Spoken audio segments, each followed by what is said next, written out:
Bismillahirrahmanirrahim. Assalamualaikum warahmatullahi wabarakatuh. Selamat pagi dan salam sejahtera untuk kita semua. Sedulur pemilih, hari ini kita berjumpa dalam kegiatan podcast KPU Kabupaten Wonogiri. Hari ini berkesempatan hadir sebagai narasumber adalah Ibu Augustina Puspadewi. Beliau adalah anggota KPU Kabupaten Wonogiri, Divisi Sosialisasi Pendidikan Pemilih dan Partisipasi Masyarakat. Selamat pagi Ibu Tina. Selamat pagi Mbak. Nggih. Sehat-sehat selalu Bu, apa kabarnya? Alhamdulillah. Alhamdulillah. Mbak sendiri bagaimana kabarnya? Alhamdulillah sehat. Ya, kita berjumpa di podcast KPU Kabupaten Wonogiri ya Bu ya. Ini ya, yang pertama kali ini. Iya. Kali ini akan mengangkat tema seputar apa ini Bu? Pendidikan pemilih berkelanjutan. Mungkin masyarakat sedulur pemilih ini penasaran ya apa itu? Iya, apa itu pendidikan pemilih berkelanjutan? Ya. Baik, tapi sebelum menginjak ke sana, saya ingin menanyakan tentang beberapa kabar. Ini kan sudah rame itu di media cetak, media elektronik maupun media sosial tentang pelaksanaan pemilu di 2024 mendatang. Sebenarnya kapan hari dan tanggal pemungutan suara itu, Bu? Ya benar Mbak, jadi untuk saat ini sudah sangat ramai banget ya, bahas baik di media elektronik, media sosial, media cetak, itu terkait dengan penyelenggaraan pemilu dan pemilihan serentak tahun 2024. Dan kami informasikan bahwa beberapa waktu yang lalu, tepatnya di hari Senin, tanggal 24 Januari 2022, itu sudah dilaksanakan rapat kerja dan rapat dengar pendapat antara KPU RI, Bawaslu RI, DKPP, DPR RI, Komisi 2 dan juga Mendagri ini sudah melaksanakan dan di situ disepakati bahwa pelaksanaan pemilu serentak tahun 2024 itu dilaksanakan pada hari Rabu tanggal 14 Februari 2024. Sedangkan untuk pemilihan serentaknya akan dilaksanakan pada hari Rabu juga, tanggalnya tanggal 27 November tahun 2024. Dan KPU RI setelah adanya kesepakatan itu menuangkan di dalam surat keputusan KPU RI nomor 21 tahun 2022 Mbak, terkait dengan tentang hari dan tanggal pemilu serentak tahun 2024. Berarti di 14 Februari 2024 nanti kita akan memilih apa saja itu Bu? Ya, seperti di tahun 2019 kemarin ya Mbak, ya ada 5 kotak yang kita pilih di situ. Ada pemilihan Presiden dan Wakil Presiden, kemudian DPR RI, DPD, DPRD Provinsi, dan DPRD Kabupaten. Jadi ada 5 kotak. Ya, terus yang di tanggal 27 November 2024 kita akan memilih apa saja? Nah, ini pertama kalinya ini Mbak dilaksanakan di Indonesia ya, karena ini menggabungkan antara pemilihan gubernur dan wakil gubernur dan juga bupati dan wakil bupati atau wali kota dan wakil wali kota itu digabungkan dalam hari yang sama. Jadi nanti ada 2 kotak itu untuk memilih gubernur dan wakil gubernur, kemudian yang kedua yaitu untuk memilih bupati dan wakil bupati atau wali kota dan wakil wali kota itu. Oke. Berarti di tanggal 14 Februari dan 27 November. Ya. 14 Februari hari yang cantik ya Bu ya, tanggal yang cantik ya. Dan ini mudah diingat oleh pemilih muda ya, pemilih hari Valentine ya. Bertepatan dengan hari Valentine. Diingat. Mudah-mudahan nanti pemilih pemula ini semangat untuk menggunakan hak pilihnya ya Mbak ya. Iya. Oke. Itu di 2024 kan masih sekitar 2 tahun lagi Bu. Itu berarti apa saja ini kurun waktu sekarang sampai 2024 nanti yang dilakukan oleh KPU Wonogiri apa saja ini Bu? Ya, dengan telah disepakatinya di RDP, kegiatan RDP dengan 5 lembaga itu, kemudian juga KPU RI sudah menuangkan di dalam surat keputusan KPU RI nomor 21 tahun 2022 terkait dengan tentang hari dan tanggal pemungutan dan penghitungan suara. Jadi kemungkinan ini sudah akan masuk ke tahapan perkiraan di pertengahan tahun 2022 ini sudah akan dilaksanakan tahapan ya Mbak ya. Sehingga beberapa hal yang perlu disiapkan oleh KPU, khususnya KPU Kabupaten Wonogiri sendiri itu berupaya untuk persiapan, baik itu yang pertama yaitu terkait dengan sosialisasi dan pendidikan pemilih berkelanjutan. Nah, sosialisasi dan pendidikan pemilih berkelanjutan ini sebenarnya dibagi menjadi 3 Mbak ya. Itu pre-elected, kemudian elected, dan post-elected. Nah, untuk saat ini, untuk pre-elected itu sebelum tahapan, kemudian pada waktu tahapan, dan post-elected itu pas sebelum tahapan dimulai. Nah, untuk saat ini kita memasuki di ring post-elected. Kenapa begitu? Karena KPU Wonogiri itu pada tahun 2020 kemarin telah melaksanakan yang namanya pemilihan bupati dan wakil bupati tahun 2020. Nah, sehingga pendidikan pemilih yang berkelanjutan yang kami laksanakan ini merupakan ring post-elected ya. Kemudian nanti di 2024 itu ada penyelenggaraan pemilu serentak 2024, sedangkan tahapannya akan dimulai kira-kira di pertengahan tahun 2022 ini. Berarti kami juga melaksanakan yang namanya pre-elected.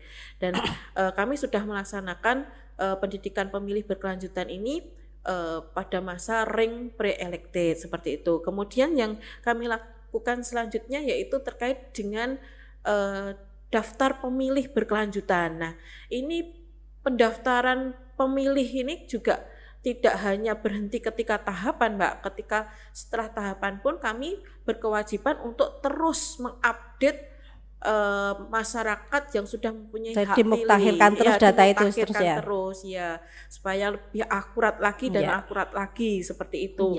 Nah, ini fungsinya adalah untuk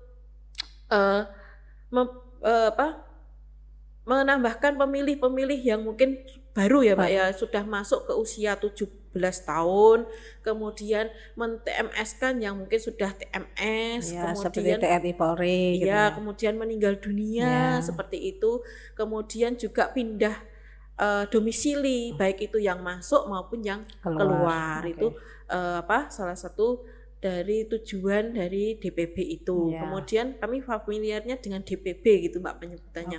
Kemudian yang selanjutnya kami juga melaksanakan kajian-kajian regulasi. Nah, ini untuk kajian-kajian regulasi ini yang kami bahas juga terkait dengan persiapan-persiapan pelaksanaan pemilu dan pemilihan serentak. Jadi regulasi yang ada di pemilu dan pemilihan serentak. Kemudian yang selanjutnya itu peningkatan skill SDM. Nah, ini internal ya Mbak ya, internal KPU ini skill SDM bagi karyawan-karyawati KPU. Nah, ini yang telah kami laksanakan dan akan kami laksanakan itu misalnya pelatihan terkait dengan desain grafis, kemudian video editing, kemudian penulisan jurnalistik di media sosial, kemudian nanti ada public speaking, kemudian nanti juga ada podcast juga. Nah, itu tujuannya apa? Itu supaya nanti ketika pada waktu pemilu 2024 dan pemilihan 2024 ini kami bisa memaksimalkan kegiatan sosdiklih ini di media sosialnya KPU ini lebih intens lebih masif lagi seperti itu tujuannya. Kemudian yang selanjutnya yaitu terkait dengan penyusunan RAB, rencana anggaran biaya untuk pemilihan tahun 2024 ini juga sudah kami persiapkan Mbak. Kami sudah baik di internal KPU Wonogiri sendiri maupun kami sudah koordinasi dengan KPU provinsi seperti itu. Itu banyak juga ya kegiatannya ya. Iya. Itu beberapa saja, masih banyak lagi Mbak nanti karena kita sudah mau masuk tahapan ini, jadi nanti di tahapan itu nanti kita juga lebih banyak kegiatan lagi. Itu beberapa saja yang kami sampaikan. Iya, tadi disinggung-singgung tentang pendidikan pemilih berkelanjutan. Mungkin sedulur pemilih itu masih penasaran, Bu. Maksudnya apa sih pendidikan pemilih berkelanjutan itu? Ya, sesuai dengan regulasi Undang-Undang Nomor 7 Tahun 2017, di situ disebutkan bahwa KPU berkewajiban untuk melaksanakan yang namanya sosialisasi dan pendidikan pemilih.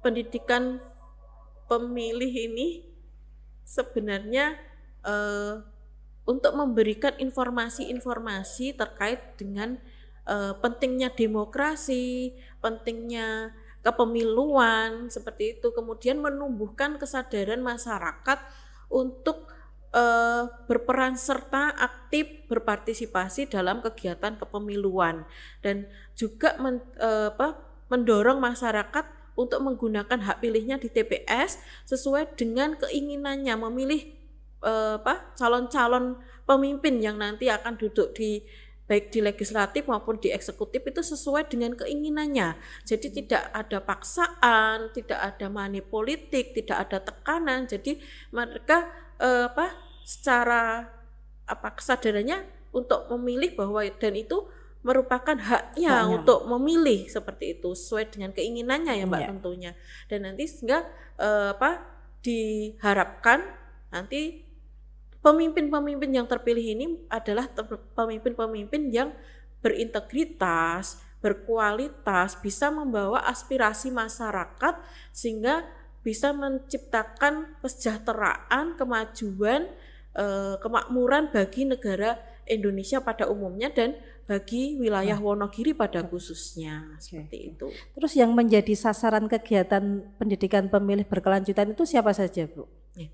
Sesuai dengan Undang-Undang Nomor 7 Tahun 2017 terkait dengan pemilu, tentang pemilu, kemudian PKPU Nomor 8 Tahun 2017 dan juga PKPU Nomor 10 Tahun 2018 itu tentang sosialisasi dan pendidikan pemilih, Mbak. Itu beberapa sasaran yang perlu kami sentuh, yang perlu kami berikan pendidikan pemilih berkelanjutan ini adalah ada pemilih yang berbasis. Nah, pemilih berbasis ini juga dikelompokkan, Mbak. Oh iya. Jadi ada contohnya pemilih apa yang saja, Bu? Berbasis keluarga, kemudian pemilih pemula, kemudian pemilih muda, kemudian pemilih perempuan, kemudian komunitas, pemilih marginal, berkebutuhan khusus, keagamaan, kemudian netizen, dan relawan demokrasi. Nah, itu beberapa basis-basis yang perlu diberikan sosialisasi dan pendidikan pemilih. Juga selain itu ada masyarakat ya, masyarakat umum, kemudian ada partai politik, pengawas, pemantau seperti itu juga perlu ya, organisasi masyarakat itu juga perlu kami berikan sosialisasi dan pendidikan pemilih ini. Ya. Berarti semua lapisan masyarakat terjangkau oleh kegiatan pendidikan pemilih ini ya, Bu ya. Iya. Harapannya semua elemen-elemen yang ada di masyarakat itu kita jangkau semua di seluruh dari kota sampai pelosok desa ya, Mbak ya. Itu harapan kami seperti itu.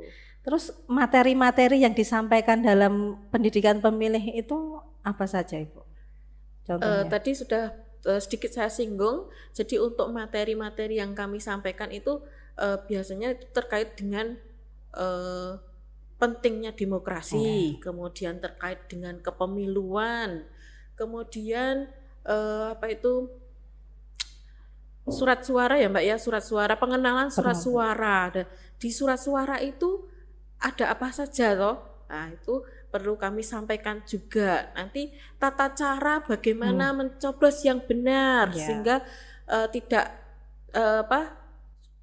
sah, biar tidak sah gitu ya, biar yang benar sehingga itu surat suaranya itu sah gitu ya, untuk meminimalisir biar tidak sah, dianggap tidak sah atau rusak itu, biar tidak seperti itu ya, sehingga nanti juga mempengaruhi hasilnya ya Mbak ya, seperti itu. Kemudian selain itu ada sejarah pemilu dari masa ke masa, kemudian tahapan-tahapan pemilu itu kami sampaikan kepada masyarakat, kemudian juga pencegahan, penangkalan berita hoax, money politik, SARA dan sebagainya itu kami sampaikan.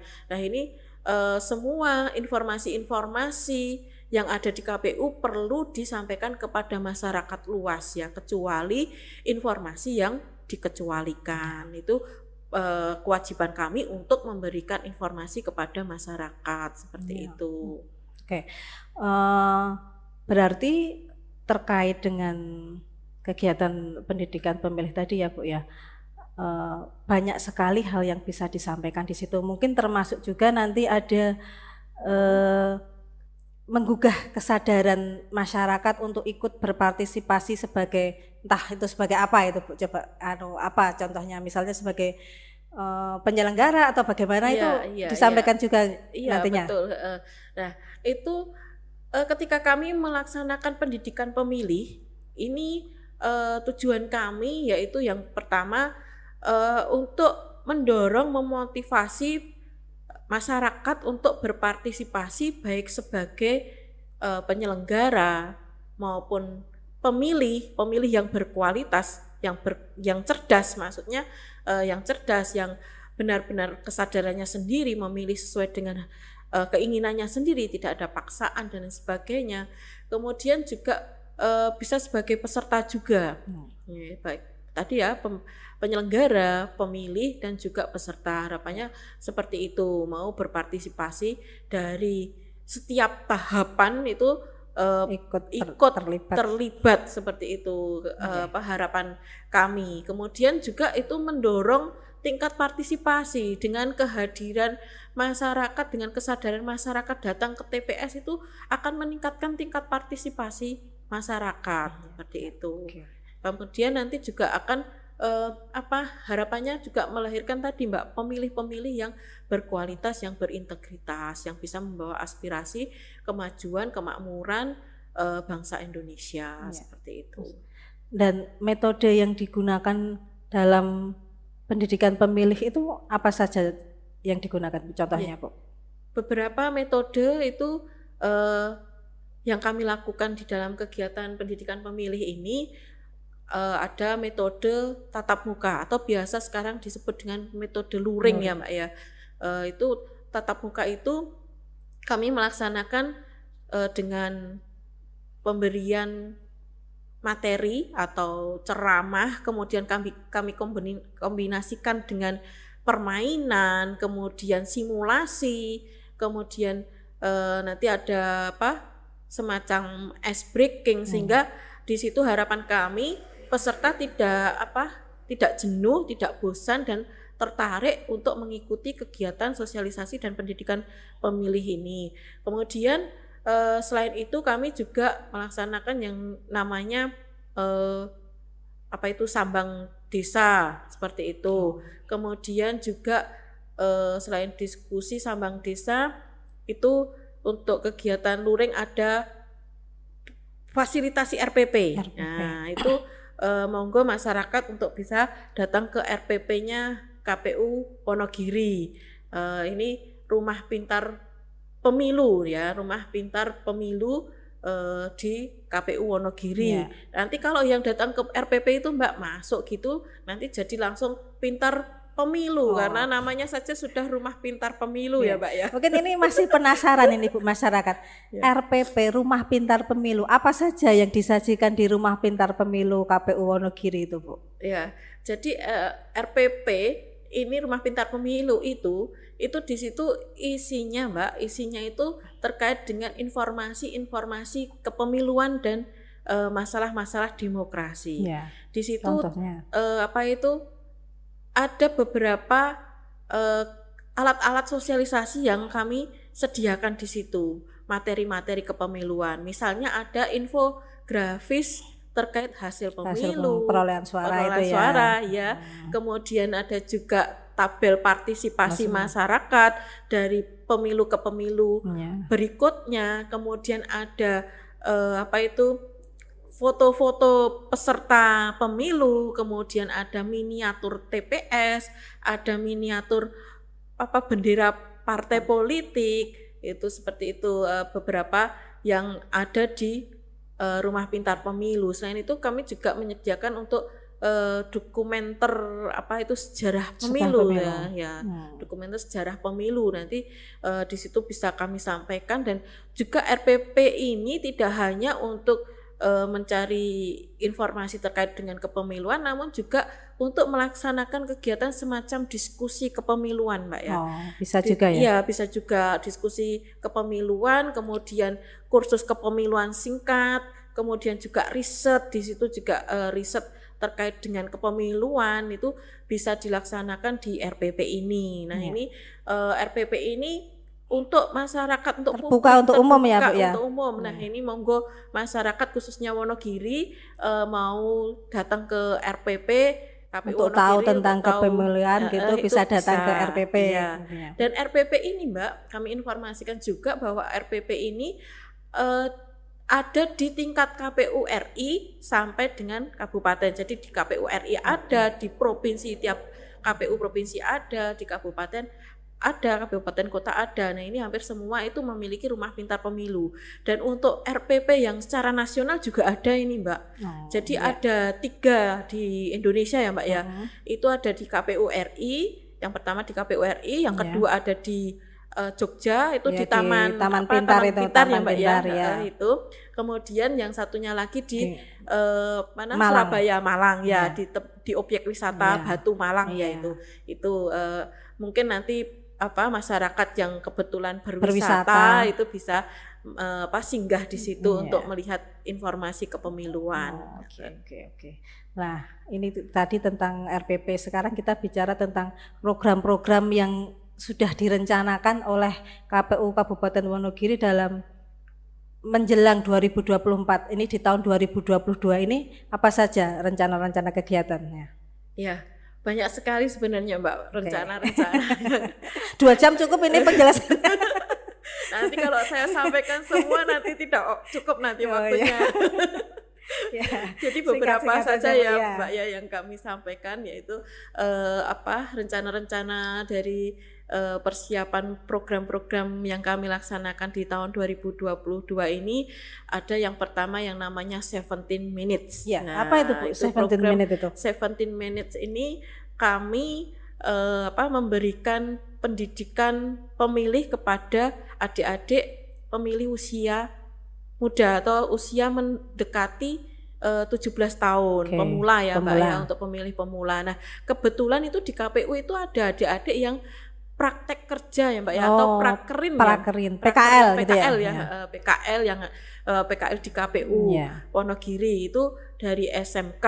Nah, nanti untuk yang dari SMA juga boleh, dari universitas juga boleh, misalnya mau latihan kerja di KPU boleh. Nah, ini sementara adik-adik yang ada di SMK kami ajak untuk berdiskusi, untuk kami berikan materi terkait dengan demokrasi dan kepemiluan, sehingga mereka paham, mereka tahu, dan nanti mereka itu punya dorongan, punya minat untuk menggunakan hak pilih di tahun 2024 nanti. Nah, untuk 17 minutes ini kenapa kami alasan kami programnya 17 minutes, karena yaitu tadi yang pertama, adik-adik itu usia antara 17 tahun ya, Mbak ya, mendekati 17 tahun, pemula. Nah, itu. Kemudian itu yang menjadi itu paling dasar kami mencetuskan 17 minutes itu. Kemudian kursusnya itu singkat saja, Mbak. Jadi sebentar. Ketika adik-adik itu diberikan informasi dengan ngobrol santai, kemudian juga kami laksanakan di outdoor, Mbak, tidak di indoor ya. Kami mencoba di outdoor. Di KPU Wonogiri itu ada yang namanya tempat wifi corner. Nah, di situ kami mencoba untuk berkegiatan di situ, sehingga adik-adik itu nyaman, asik gitu, suasananya juga enak gitu kan. Jadi mudah informasi dicerna dan dipahami. Betul. Itu harapan kami. Dan nantinya adik-adik itu tidak hanya menerima informasi itu untuk sendiri, tapi harapannya itu bisa ditularkan. Kami mendorong juga untuk informasi ini ditularkan, disampaikan, disambung siarkan kepada keluarga, minimal keluarga. Kemudian teman-temannya yang sebaya, kemudian bisa di grup WA. Nah, itu disampaikan di grup-grup WA, kemudian juga di tetangga, di komunitasnya, di organisasinya. Harapannya seperti itu. Jadi informasi yang ada di KPU itu bisa disebarkan sampai ke masyarakat luas. Itu harapannya. Dan ini kami lakukan seminggu sekali Mbak untuk 17 minutes ini. Kemudian jadi selain belajar tentang PKL, adik-adik PKL ini selain belajar tentang administrasi perkantoran juga belajar tentang kepemiluan ya Bu di KPU ini ya Bu? Iya betul. Itu jadi semacam peribahasa itu sambil menyelam minum air, tapi jangan banyak-banyak air ya. Nah itu harapannya seperti itu. Jadi ya berlatih bekerja, ya mendapatkan informasi terkait dengan kepemiluan seperti itu. Selain 17 minute apa lagi Bu? Iya. Selain itu ada lagi yang namanya talkshow Mbak. Kami bekerja sama dengan Dinas Kominfo yang ada di Pemda Kabupaten Wonogiri. Itu kami selalu talkshow di radio pemerintah Wonogiri ya. Di sini adalah radio RGS ya. Itu dilaksanakan sebulan sekali ya, rutin ya Mbak ya. Itu untuk kegiatan talkshow di hari Kamis minggu keempat. Kamis minggu keempat. Ya, di jam 10 sampai jam 11. Nah, itu di situ kami mencoba tidak hanya KPU sebagai narasumbernya, kami juga mencoba untuk menggandeng pihak-pihak eksternal, stakeholder, kemudian organisasi masyarakat. Seperti itu kami gandeng untuk membahas terkait dengan demokrasi dan kepemiluan itu. Kemudian juga nanti talkshow juga melalui media sosial, kemudian juga podcast seperti saat ini ya, itu juga merupakan bentuk dari pendidikan pemilih berkelanjutan. Kemudian juga penyampaian konten-konten di media sosial Mbak. Jadi nanti monggo masyarakat Wonogiri ini bisa mengikuti media sosialnya KPU ya. Kami di KPU punya media sosial itu di web KPU, kemudian IG, Facebook, dan Twitter. TikTok juga ada ya Bu ya? TikTok nanti kami akan luncurkan juga ini. Karena zamannya sekarang zaman medsos ya Mbak ya. Jadi anak-anak muda sekarang nggak hanya anak-anak, ibu-ibu dan ya semua juga suka TikTok kan ya Mbak. Nah itu harapannya dengan mengikuti perkembangan zaman dan informasi teknologi ini nanti pendidikan pemilih dan sosialisasi ini bisa menyasar ke semua lapisan dari kota sampai pelosok desa, harapannya seperti itu. Kemudian untuk webnya KPU nanti bisa diketik di KPU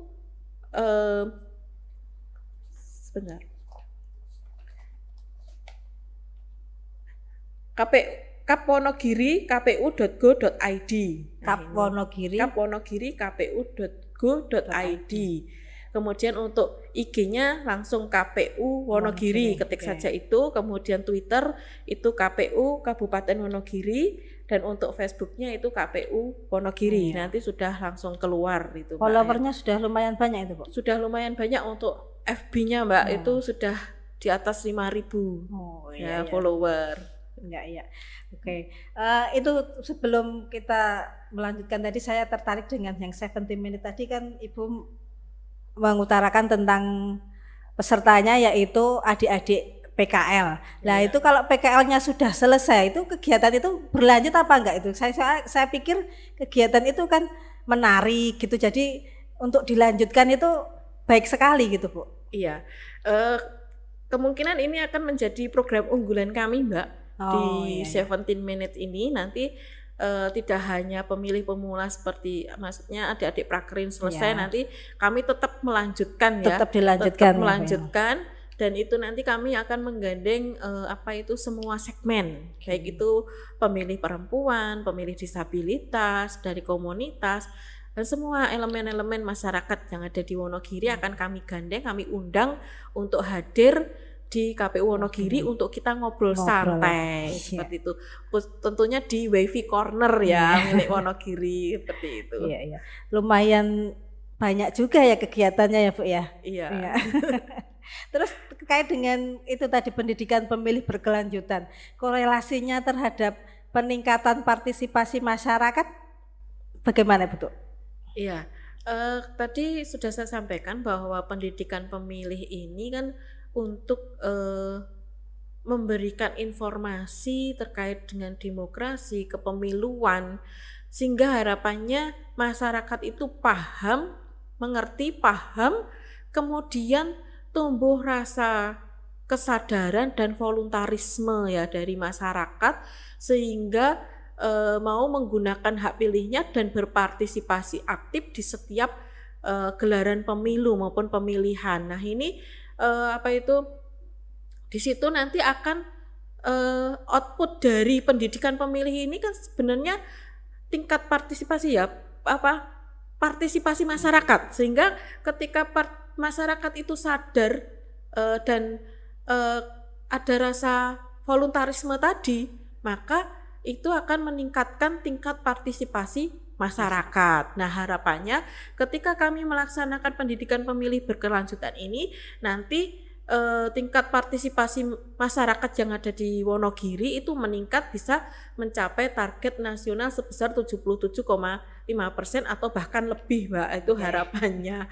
Dan nanti juga pemilih itu menjadi pemilih yang cerdas ya, pemilih yang cerdas, mau berpartisipasi baik sebagai penyelenggara, pemilih, peserta, pemantau, ya itu harapan-harapan kami. Dan di situ juga nanti bisa memilih dengan sesuai dengan keinginannya, tidak ada paksaan, tidak ada money politik, kemudian memilih pemimpin-pemimpin yang berintegritas, berkualitas, sehingga nanti bisa untuk kesejahteraan masyarakat khususnya Wonogiri dan masyarakat Indonesia pada umumnya, dan juga terciptanya demokrasi yang substansial, itu harapannya. Jadi itu korelasinya antara pendidikan pemilih berkelanjutan dengan tingkat partisipasi masyarakat. Seperti itu. Ya, sudah banyak panjang lebar yang Ibu sampaikan. Sekarang terakhir sedikit closing statement, Bu.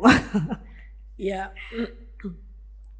Mungkin ini terima kasih banget ya Mbak ya, sudah kita sudah berbincang-bincang di podcast ini ya. Saya senang sekali, dan sebelum diakhiri mungkin beberapa hal yang kami sampaikan, yaitu bahwa KPU Kabupaten Wonogiri berupaya dan terus berupaya melaksanakan pendidikan pemilih berkelanjutan meskipun tidak dalam tahapan ya.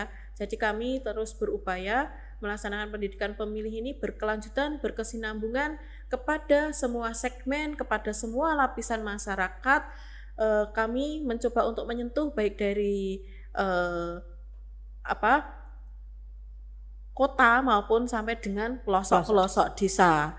Kemudian yang kedua yaitu bahwa pendidikan pemilih ini itu tidak hanya tugas dan kewajiban penyelenggara saja, Mbak, tapi ini tugas bersama, baik itu pemerintah, partai politik, kemudian pihak-pihak terkait itu juga berkewajiban untuk memberikan pendidikan pemilih berkelanjutan ini kepada masyarakat, sehingga harapannya dengan kita bersinergi melakukan pendidikan pemilih berkelanjutan bersama-sama, ini harapannya menciptakan atau mewujudkan demokrasi yang substansial, berintegritas dan berkualitas. Harapannya seperti itu. Kemudian bagi masyarakat sedulur pemilih Wonogiri, mari kita bersiap untuk menyongsong pemilu dan pemilihan serentak tahun 2024. Gunakan hak pilihnya ya di TPS untuk memilih dengan cerdas, dengan mandiri, tanpa ada paksaan, tanpa ada money politik, dan juga pilihlah pemimpin-pemimpin yang nanti duduk di legislatif maupun di eksekutif, itu pemimpin-pemimpin yang berkualitas, berintegritas, dan bisa membawa aspirasi masyarakat untuk kemajuan, untuk kesejahteraan negara Indonesia, dan juga untuk adik-adik yang sekarang usia 17 tahun, segera lakukan rekam KTP ya, segera lakukan rekam KTP sehingga nanti di tahun 2024 bisa menggunakan hak pilihnya di TPS, bisa ikut nyoblos ya, untuk pertama kalinya ya, untuk adik-adik pemilih pemula segera untuk cari eKTP sehingga bisa didaftar di daftar pemilih tetap. Nah mungkin itu dari kami. Salam Grapyak Sumana, KPU melayani, sehat selalu. Iya, terima kasih Ibu atas perbincangan sama-sama pagi Mbak ini. Wati.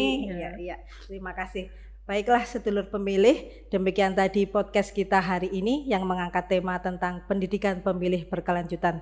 Sampai jumpa di podcast lainnya dengan tema yang berbeda. Wassalamualaikum warahmatullahi wabarakatuh. Waalaikumsalam warahmatullahi wabarakatuh.